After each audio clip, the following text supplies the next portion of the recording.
بسم اللہ الرحمن الرحیم۔ السلام علیکم دوستو، یہ کہانی ایک مغرور شہزادی کی ہے جسے اپنے حسن پہ بہت ناز تھا، لیکن قسمت تو دیکھو کہ اس کی شادی ایک فقیر سے ہو گئی۔ دوستو، اس کے ساتھ ایسا کیوں ہوا، یہ جاننے کے لیے ہماری ویڈیو کو آخر تک ضرور دیکھیے گا اور ہمارے چینل کو مہربانی کر کے سبسکرائب کر دیں تاکہ ہماری حوصلہ افزائی ہو سکے اور ہم ایسے ہی آپ کے لیے مزید ویڈیو لاتے رہیں۔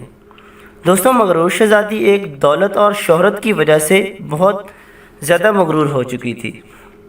جب بھی کہیں اسے شادی کا پیغام آتا یا کوئی رشتہ ہوتا تو اس کا خوب مذاق اڑاتی اور اسے ذلیل کرتی تھی۔ وہ بادشاہ کی اکلوتی بیٹی اور خوبصورت ہونے کی وجہ سے کسی کو اپنے قابل نہیں سمجھتی تھی۔ ایک دن بادشاہ نے سب گاؤں والوں اور بڑے بڑے لوگوں کو شہزادی سے شادی کے ایک خواہش مند اجراءات کو دربار میں بلایا۔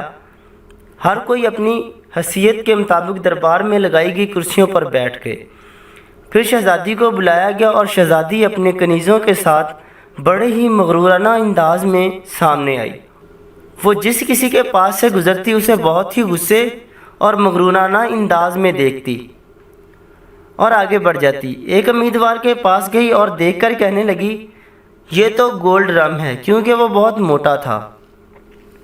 پھر اگلے شہزادے کے پاس گئی تو کہنے لگی کہ یہ بہت لمبا ہے، کھمبے جیسا لگتا ہے۔ اگلے شہزادے کے پاس گئی اور کہنے لگی یہ بہت چھوٹا ہے۔ اور ایک شہزادہ تو بہت زیادہ گورا تھا تو اس نے کو سفید چوہا کہا۔ ایک بہت زیادہ سرخ تھا، اسے لال مرغ کہا۔ اسی طرح وہ سب کا مذاق اڑاتی رہی اور ایک بادشاہ کو تو دیکھ کے بہت زیادہ ہنسی اور اس کا مذاق اڑایا کیونکہ اس کی داڑھی تھی۔ بادشاہ نے جب یہ حال دیکھا، اس نے گھر آئے مہمانوں کی بہت زیادہ بےعزتی ہوتے دیکھی تو بادشاہ کو بہت غصہ آیا۔ پھر بادشاہ نے یہ اعلان کر دیا کہ شہزادی کسی کو پسند کرے یا نہ کرے، اب میں اپنی مرضی سے اس کی شادی کسی فقیر سے کرواؤں گا۔ پھر سب لوگ گاؤں کے وہاں سے چلے گئے۔ کچھ دیر بعد ایک فقیر آیا، گلی کوچوں میں گھومتا رہتا تھا اور گانا گایا کرتا تھا۔ اس فقیر نے محل کے ایک کونے میں کھڑے ہو کر گانا گانا شروع کر دیا۔ بادشاہ نے حکم دیا کہ اس کو آگے بلایا جائے۔ پھر جب وہ آیا، اس نے شہزادی اور بادشاہ کے سامنے بہت اچھا گانا گایا اور بادشاہ سے انعام طلب کرنے لگا۔ تو بادشاہ نے کہا کہ میں تجھے اس گانے کے بدلے بہت اچھا انعام دوں گا، میں اپنی بیٹی کی شادی تم سے کروں گا۔ شہزادی بہت روئی اور بہت چلائی، پر بادشاہ نے شہزادی کی ایک نہ سنی۔ بادشاہ نے کہا کہ تم نے میرے مہمانوں کے سامنے میری بے عزتی کی ہے، مجھے ذلیل کیا ہے، اور اب میں نے قسم کھائی ہے سب کے سامنے کہ میں تمہاری شادی کسی فقیر سے کر دوں گا۔ اب میں اپنی قسم پوری کروں گا۔ تو بادشاہ نے قاضی کو بلایا اور اپنی بیٹی کی شادی اس گویے کے ساتھ کر دی۔ شہزادی نے کہا کہ میں اس کے ساتھ شادی نہیں کروں گی، پر اس کا بادشاہ کے آگے بس نہ چلا اور بادشاہ نے شہزادی سے کہا کہ اپنے شوہر کے ساتھ جانے کی تیاری کرو۔ بس پھر وہ فقیر کے ساتھ روتے ہوئے چل پڑی۔ جنگل میں سے جب وہ گزر رہے تھے تو رستے میں ایک بہت بڑی شکارگاہ نظر آئی۔ شہزادی دیکھ کر حیران رہ گئی اور اپنے شوہر سے پوچھنے لگی جو کہ فقیر تھا کہ یہ شکارگاہ کس کی ہے؟ تو اس نے کہا کہ یہ اسی داڑھی والے شہزادے کی ہے جس کا تم نے مذاق اڑایا تھا۔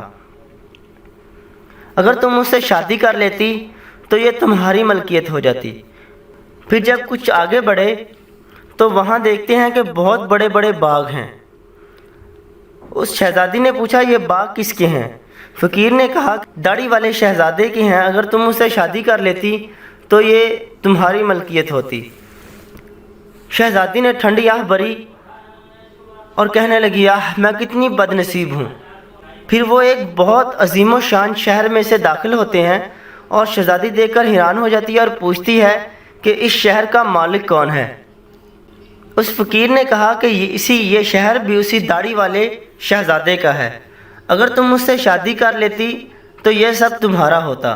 شہزادی نے کہا کہ اگر میں اس سے شادی کر لیتی تو میں کتنی مالدار ہوتی۔ فقیر نے ناراض ہوتے ہوئے تلخ لہجے میں کہا کہ اب میں تمہارا شوہر ہوں، میرے ہوتے ہوئے تم کسی غیر کے بارے میں کیسے سوچ سکتی ہو؟ مجھ میں کیا کمی ہے؟ ایسی باتیں کیوں کرتی ہو؟ اور وہ ایسے باتیں کرتے کرتے ایک چھوٹی سی جھونپڑی کے پاس پہنچتے ہیں۔ शहजादी कहती है, ये बदनुमा झोंपड़ी किसकी है? फ़कीर ने कहा, ये हमारा घर है और हमने सारी ज़िंदगी इस झोंपड़ी में गुजारनी है। फिर झोंपड़ी में जाने के बाद फ़कीर ने कहा, मुझे खाना पका के दो, मैं बहुत थक गया हूँ। क्योंकि शहजादी को तो खाना पकाना आता नहीं था। फ़कीर ने शहजादी की मदद की और कुछ देर में जैसा उल्टा सीधा खाना पका, वो दोनों खाने लगे। खाना खाने के बाद जब वो लोग सो गए, फिर अगली सुबह फ़कीर ने शहजादी को जल्दी जगाया और घर की साफ़ सफाई करने को कहा। शहजादी सारा दिन काम करती रही और फ़कीर की जली कटी बातें भी सुनती रही, क्योंकि शहजादी के पास सब्र करने के अलावा और कोई चारा नहीं था। ऐसे दिन गुजरते गए। शहजादी के घर में खाने के लाले पड़ गए।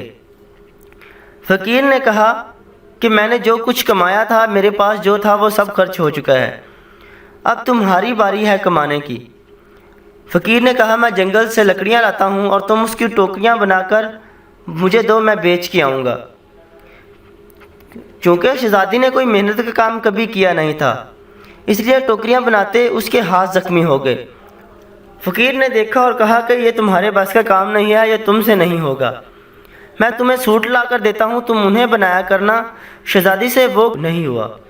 फ़कीर ने शहजादी से कहा कि तुम तो मेरे लिए बिल्कुल बेकार हो, तुमसे कोई काम नहीं होता। तुमसे शादी करके मैंने बहुत बड़ी गलती कर ली। मैं तुम्हें कल मिट्टी के बर्तन ला के दूँगा, तुम बाज़ार जाकर बेच आया करना। शहजादी ने अकड़ कर मगरूराना अंदाज में कहा कि बाज़ार में खड़ी होंगी तो लोग मुझे देख के हंसेंगे, मेरा मजाक उड़ाएंगे। फ़कीर ने कहा कि अगर तुमने कुछ खाना है, भूखे नहीं मरना, तो तुम्हें कुछ कमाना पड़ेगा। चंद बर्तन वो बेचते रहे। बर्तन बेचने का काम बहुत अच्छा चल रहा था।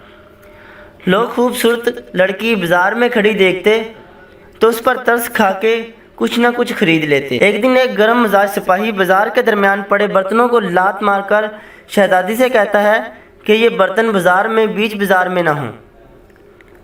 आज तो मैं तुम्हें माफ़ कर रहा हूँ, कल से ये ना हो। शहजादी बहुत परेशान सी थी।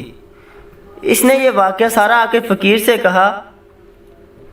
फ़कीर ने कहा कि तुम्हें किसने कहा था कि बर्तन बाज़ार के दरमियान में रखो?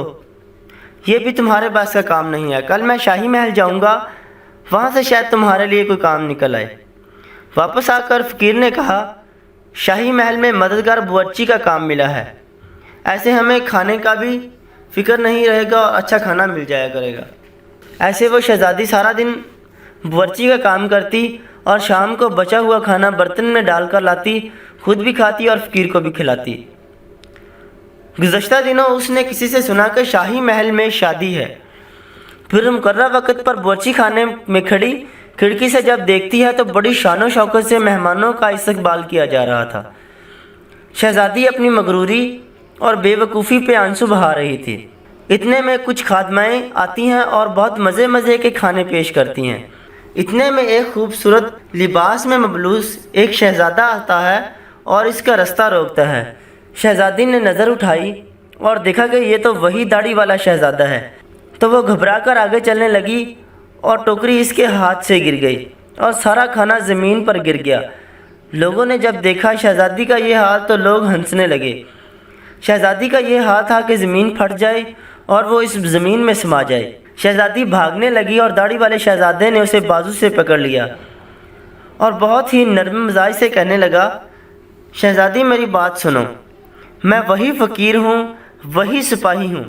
ये सब मैंने ही किया था क्योंकि मैं तुम्हारा गुरूर तोड़ना चाहता था और तुम्हारे गुरूर का इलाज करना चाहता था। देखो आज हमारी शादी की तकरीब है और तुम्हारे माँ बाप को भी बुलाया गया है। शहजादी ये सुनकर बहुत खुश हुई और दिल ही दिल में बहुत शर्मिंदा भी हुई। फिर शहजादी को नहलाया गया और अच्छा लिबास पहनाकर शादी हाल में ले जाया गया। शहजादी बिल्कुल बदल चुकी थी, इसका गुरूर और अकड़ बिल्कुल ख़त्म हो चुका था। यह दाढ़ी वाले शहजादे ने इसलिए किया। शहजादे ने कहा कि मैं तुम्हें पसंद करता था, मैं तुम्हें देखते ही पसंद करने लग गया था, इसलिए तुम्हारे गुरूर का इलाज भी हो गया और मुझे तुम भी मिल गई। दोस्तों इसे कहते हैं कि गुरूर की सज़ा मिलती रहती है। इंसान को गुरूर नहीं करना चाहिए क्योंकि हर अरूज को एक न एक दिन ज़वाल तो होनी है। अगली वीडियो के लिए हम आपसे इजाज़त चाहते हैं। आपका मोहम्मद इजाज़। अल्लाह हाफिज़।